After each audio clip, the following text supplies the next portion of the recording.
Bom dia. Hoje a gente vai ter uma mensagem com fundo musical, né? Tudo bem, vamos tentar não concorrer, né? E nos focar aqui, né, na mensagem, na palavra do Senhor. Hoje, bom, talvez a música, né, que a gente está ouvindo explique que hoje é o Domingo de Ramos, o dia em que Jesus entrou na cidade de Jerusalém, né? E hoje eu queria assim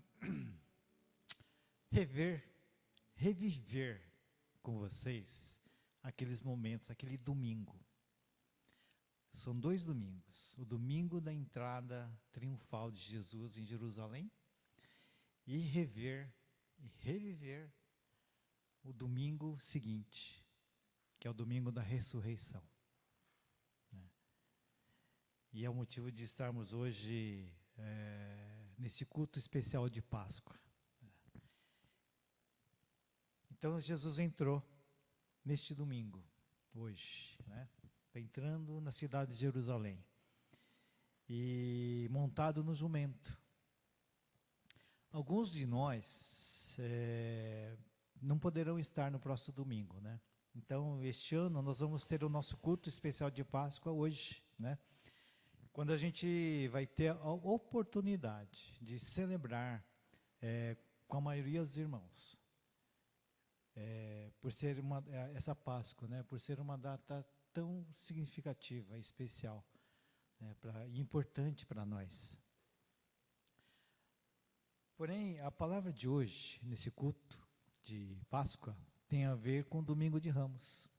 Mas como é que se liga uma coisa com a outra, né?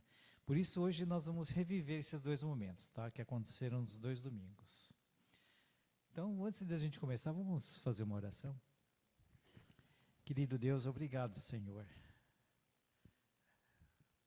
por esse momento de louvor, em que nós expressamos, ó Deus, toda a nossa gratidão, Pai, o nosso louvor, pelo que o Senhor é para nós, pelo que o Senhor fez por nós, por teu grande amor por nós.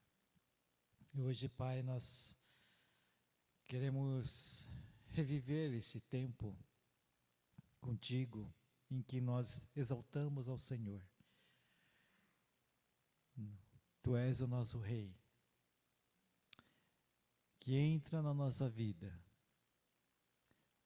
e o Senhor continua nosso Rei, apesar de tantas coisas que nós passamos, apesar de tantas decisões erradas que nós tomamos e fazemos, o Senhor continua nosso Rei. Pai, obrigado, Pai, por essa palavra que o Senhor nos traz hoje. Queremos, Senhor, honrar a Ti, ó Pai, em nome do Senhor Jesus. Amém. Então, a gente vai relembrar esses acontecimentos do Domingo de Ramos, né, lendo, né, na palavra o que aconteceu nesse Domingo de Ramos. Está em Mateus 21, de 1 a 11. A gente pode ler algumas passagens a respeito disso, também em outros evangelhos. Mateus 21, de 1 a 11.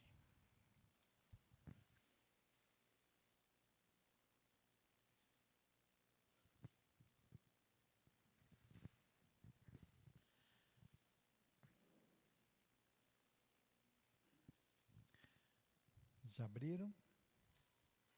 Mateus 21, versículo de 1 a 11. Vamos lá.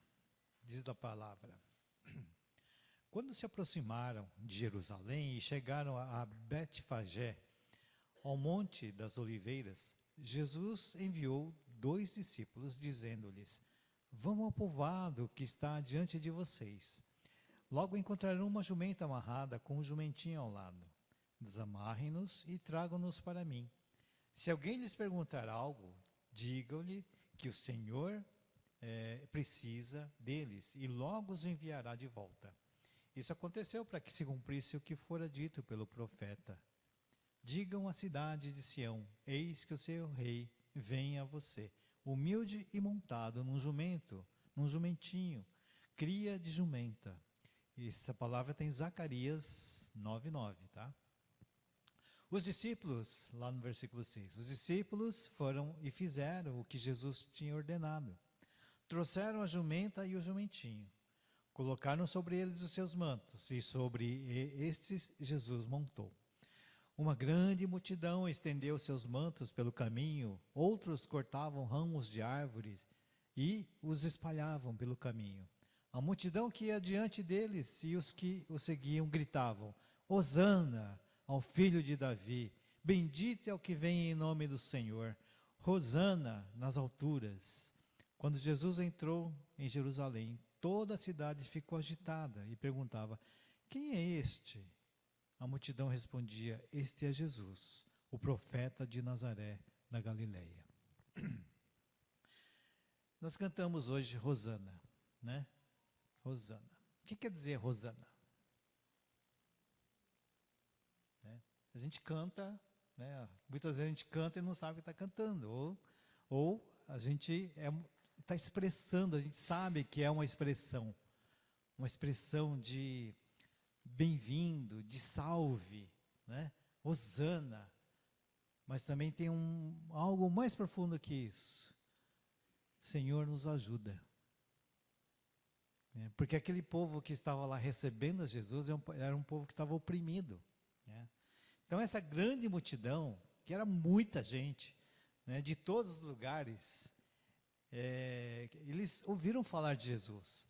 E eles queriam, muitos deles, né, eles já tinham testemunhado os milagres que Jesus estava fazendo. Né? E um dos últimos que eles puderam presenciar foi a ressurreição de Lázaro. E essa notícia espalhou para toda a cidade de Jerusalém, a toda aquela região. Então todo mundo queria ir lá ver este homem, Jesus. Provavelmente muitos estavam lá e esperavam ver ele realizar mais milagres. Eu ouvi e eu quero ver. Provavelmente, muitos outros estavam lá para serem curados, com a esperança de serem curados. Por isso estavam lá com Jesus. Estavam lá seguindo a Jesus, né? E outros, talvez, queriam simplesmente ver Jesus, tirar uma selfie com ele. Eles queriam chegar, né? Eu estive com Jesus. E todos eles gritavam: Hosana ao filho de Davi, bendito é o que vem em nome do Senhor, Hosana nas alturas. Eles estendiam seus mantos, né, pelo caminho onde Jesus estava passando, espalhavam ramos pelo caminho. Naquela época, agora eu me pergunto, por que será que eles faziam isso? Pegavam seus mantos e colocavam no caminho. Pegavam ramos, cortavam ramos das árvores, iam lá, corriam e colocavam na frente para Jesus passar. Né? Por que será? O que significa esse gesto? Né? Naquela época, era um costume nos países do Oriente Médio, né? Assim, essa prática de demonstrar honra real. O que é demonstrar honra real? É dizer: o Senhor é o nosso Rei. Queremos que o Senhor passe por aqui. Né? Eu estendo o meu manto para que o Senhor pise nele. Né? E estendo os ramos para honrar o Rei que está vindo. Isso quer dizer o quê? Que aquela multidão considerava Jesus um rei. Eles demonstraram isso através desse gesto. Em Lucas está escrito: bendito é o rei que vem em nome do Senhor, paz no céu e glória nas alturas. Então ele era um rei. E assim a multidão recebia Jesus como um rei poderoso. É um rei que vinha da parte de Deus para realizar grandes obras em favor do povo. Queria trazer a redenção, trazer redenção a Israel. ele iria livrar da opressão que o povo sofria naquela época. Sofriam com essa dominação romana, né, naquela região. Será que a gente conseguiria imaginar, né, a enorme expectativa que aquele povo tinha com o rei entrando pelos portões de Jerusalém? Quando eles estendiam os ramos, estendiam seus mantos, será que a gente consegue imaginar o que eles esperavam daquele homem?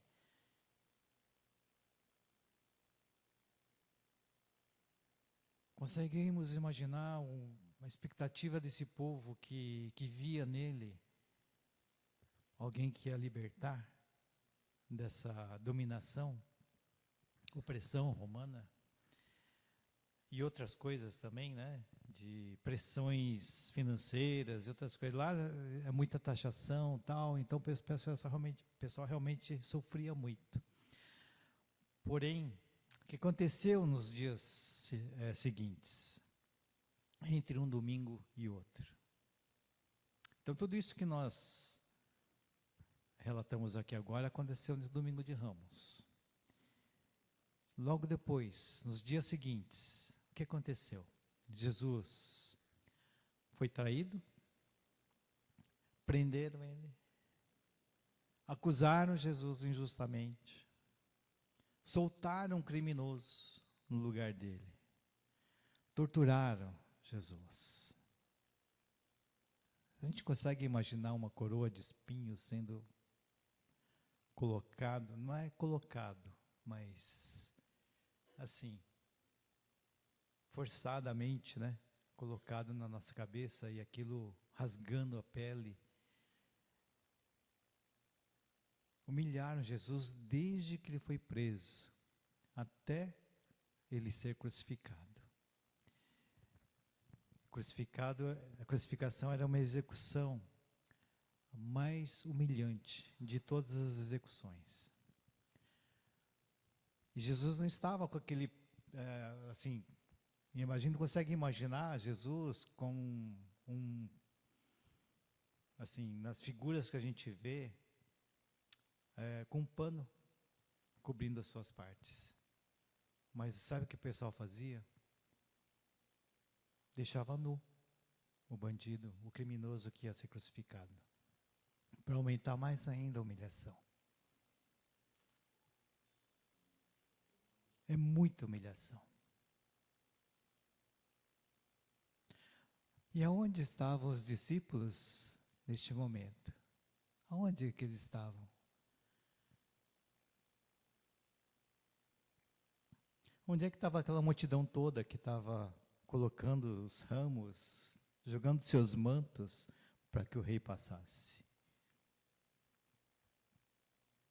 Onde é que estava o pessoal que estava honrando o Senhor Jesus naquele momento?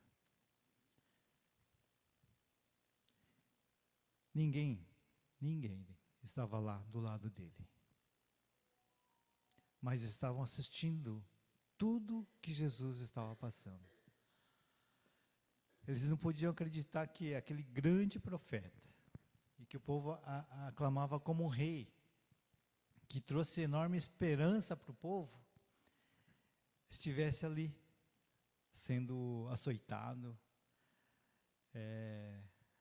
com essa coroa de espinhos na cabeça, que era mais uma humilhação, né? Não era uma coroa de ouro, mas uma coroa de espinhos. Ensanguentado, sendo obrigado a carregar aquela cruz, pedaço de madeira pesado, até o local em que ele seria executado. Todos ali, esses discípulos, que não são somente os 11, mas muitos que seguiam Jesus, todos eles, possivelmente eles estavam horrorizados. Eles estavam com medo também. Com medo de serem perseguidos também. Então Jesus ficou só. E ele estava só. Foi crucificado e morreu essa morte horrorosa, né? E foi sepultado pela família e alguns amigos. Gente, o que se passava no coração dessas pessoas que alguns dias atrás seguiam o Senhor Jesus? Seria decepção? Seria desolação? Medo? Um sentimento de perda? Derrota? Um sonho interrompido? A esperança que eles tinham se esvaiu? Tristeza pelo que eles presenciaram? Ou por ver o seu mestre derrotado, morto, enterrado? Talvez um misto de tudo isso. Eles estavam vivendo um luto. Esse sentimento que acabamos de descrever, né? Esses vários, talvez tivesse sido o sentimento de algumas mulheres e discípulos de Jesus. Então passou-se 2 dias assim, com esse luto, com esse sentimento. Então chegou o domingo, e a gente vai ver o outro domingo, o domingo da ressurreição. Vamos ler lá em Lucas 24, de 1 a 35.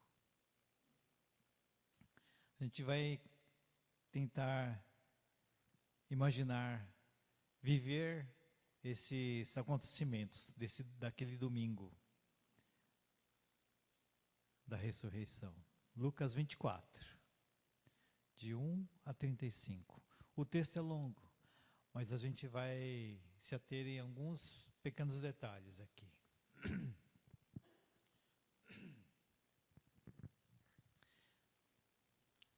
Lucas 24, de 1 a 35, diz a palavra. No primeiro dia da semana, de manhã bem cedo, as mulheres levaram ao sepulcro as especiarias aromáticas que haviam preparado. Encontraram removida a pedra do sepulcro. Mas quando entraram, não encontraram o corpo do Senhor Jesus. Ficaram perplexas, sem saber o que fazer. De repente, 2 homens com roupas que brilhavam como a luz do sol colocaram-se ao lado delas. Amedrontadas, as mulheres baixaram o rosto para o chão e os homens lhe disseram: por que vocês estão procurando entre os mortos aquele que vive? Ele não está aqui. Ressuscitou. Lembre-se do que ele lhes disse, quando ainda estavam com vocês na Galileia. É necessário que o Filho do Homem seja entregue nas mãos de homens pecadores, seja crucificado e ressuscite no 3º dia. Então se lembraram das palavras de Jesus.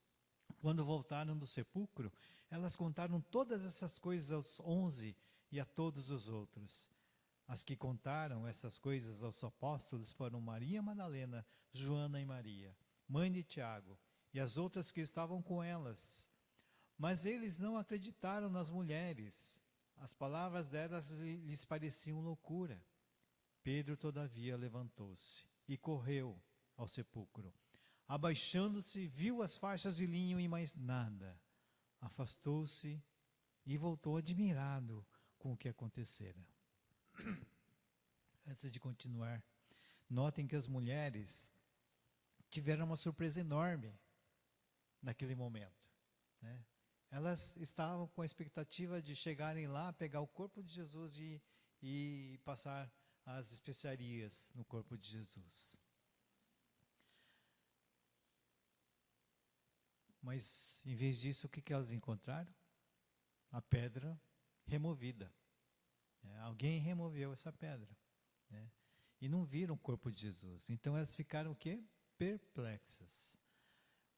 Mas não passava pela cabeça delas, né, outra coisa senão que o corpo desapareceu. E o que a gente faz agora? Nós não sabemos o que fazer. Aí os 2 anjos que apareceram para as mulheres perguntaram: por que vocês estão procurando entre os mortos aquele que vive? Para nós, também é assim.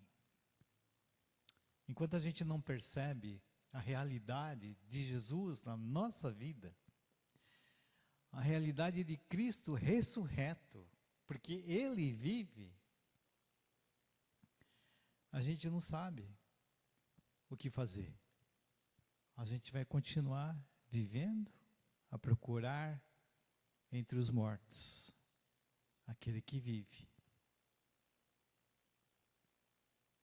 Continuando lá no versículo 6 a 8. E disseram, ele não está aqui, ele ressuscitou.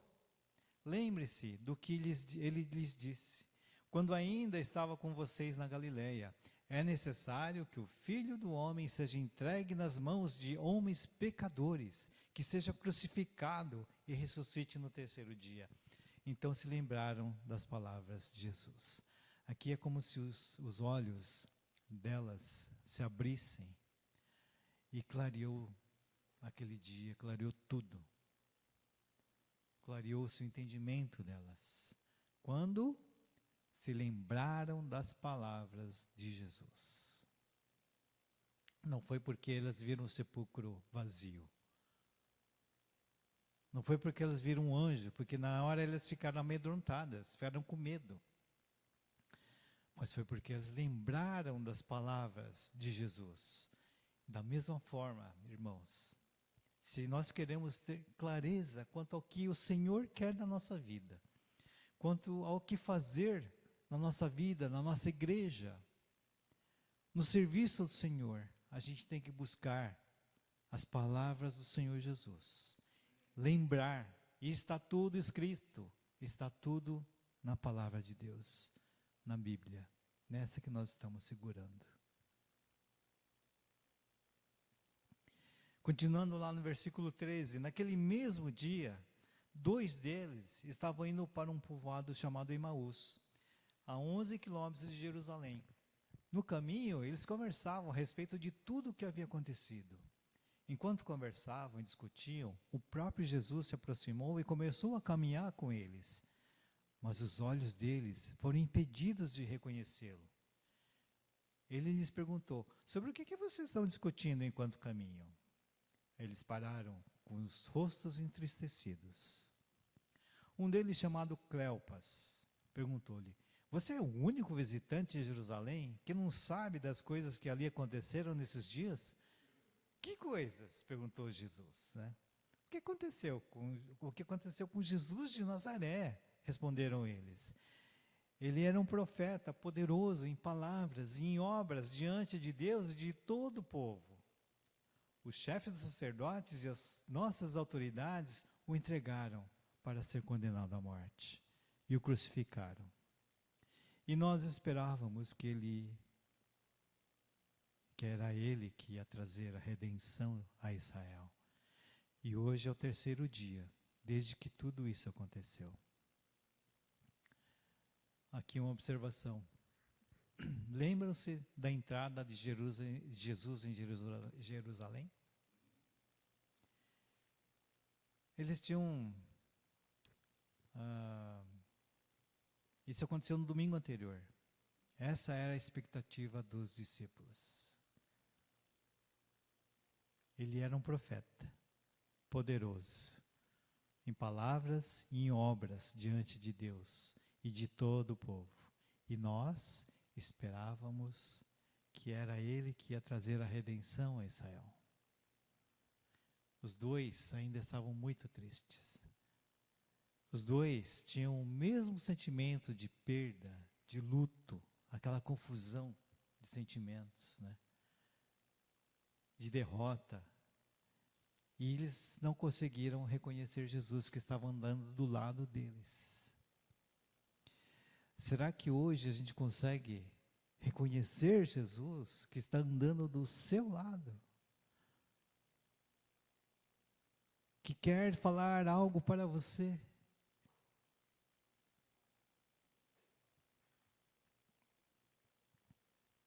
E muitas vezes, o que Jesus está querendo falar para nós está na palma da nossa mão.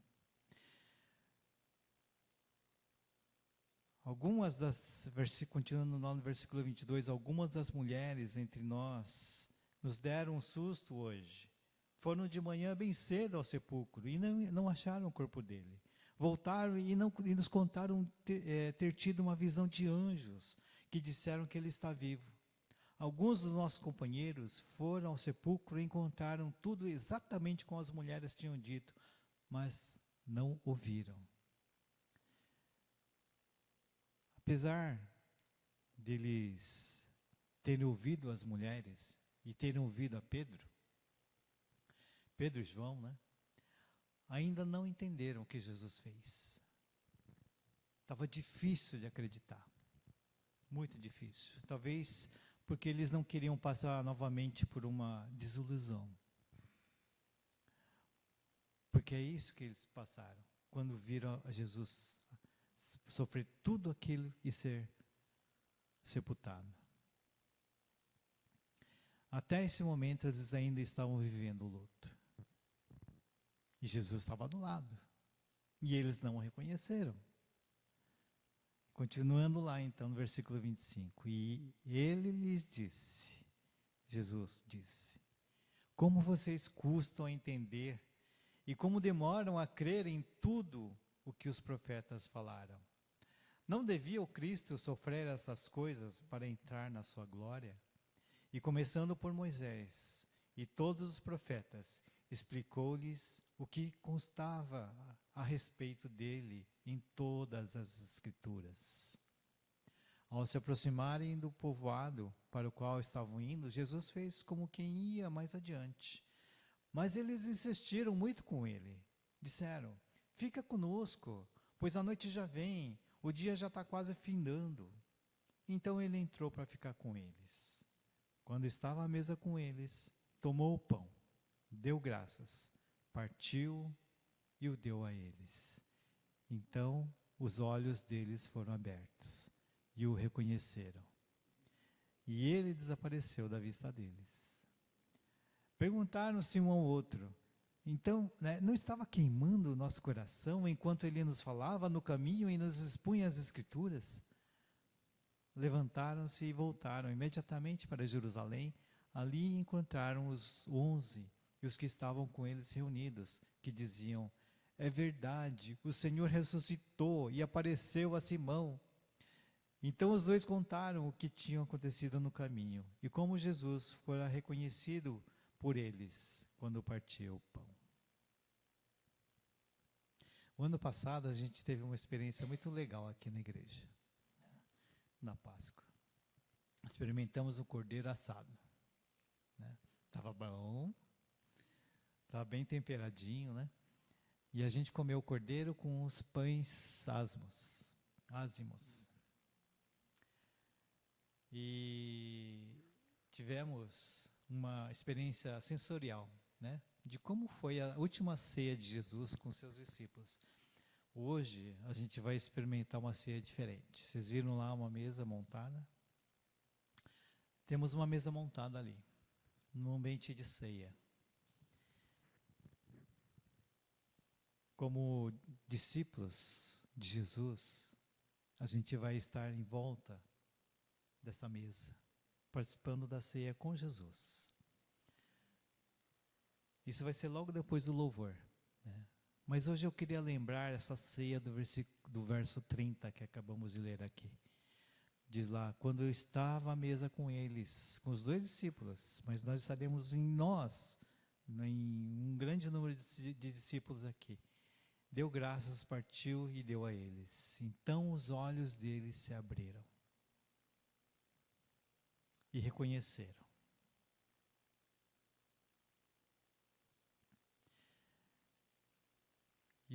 E ainda diz assim, perguntaram-se um ao outro, não estava queimando o nosso coração enquanto ele nos falava no caminho e nos expunham as Escrituras?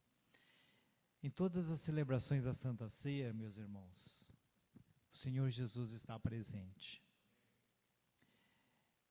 E é quando os nossos olhos se abrem e o reconhecem. Os dois discípulos dessa passagem, eles presenciaram os horrores que Jesus passou. os horrores da caminhada de Jesus até a cruz, até a sua morte. Mas também eles presenciaram o próprio Jesus dando graças e partindo o pão. Isso quer dizer que ele ressuscitou. Isso quer dizer que ele estava vivo. Isso quer dizer que ele está vivo. E participa conosco hoje da ceia. Na mesa conosco.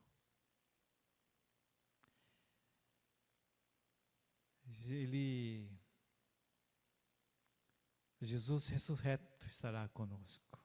Ele venceu a morte e mostrou para todos nós que se nós decidirmos, veja bem, se nós decidirmos, porque Jesus já decidiu, Ele quer te amar, Ele quer te salvar, Ele quer andar contigo, Ele está do teu lado, mas é você que decide andar com Ele. E quando você fizer isso, quando você decidir, então nós estaremos com Ele da mesma forma que apareceu para aqueles dois, com o corpo glorificado, quando chegar o nosso dia. Queridos, hoje, ainda entre nós, irmãos que vivem com a imagem do Cristo crucificado, pregado naquela cruz, vivem com medo e sem convicção de que Jesus vive. Uma vida que não tem frutos, uma vida que não tem esperança. Mas hoje eu convido vocês a vivenciarmos essa euforia, a alegria, né, da presença do Cristo ressuscitado, porque Ele vive. A gente tem que estar afinado com Jesus, não é, Williams? Tem que afinar o nosso violão, pedir para Ele afinar o nosso violão. Vivenciarmos o coração queimando, quando a gente ouve a palavra dEle, na nossa caminhada, e quando Jesus, o próprio Jesus, expõe as Escrituras. Vamos orar?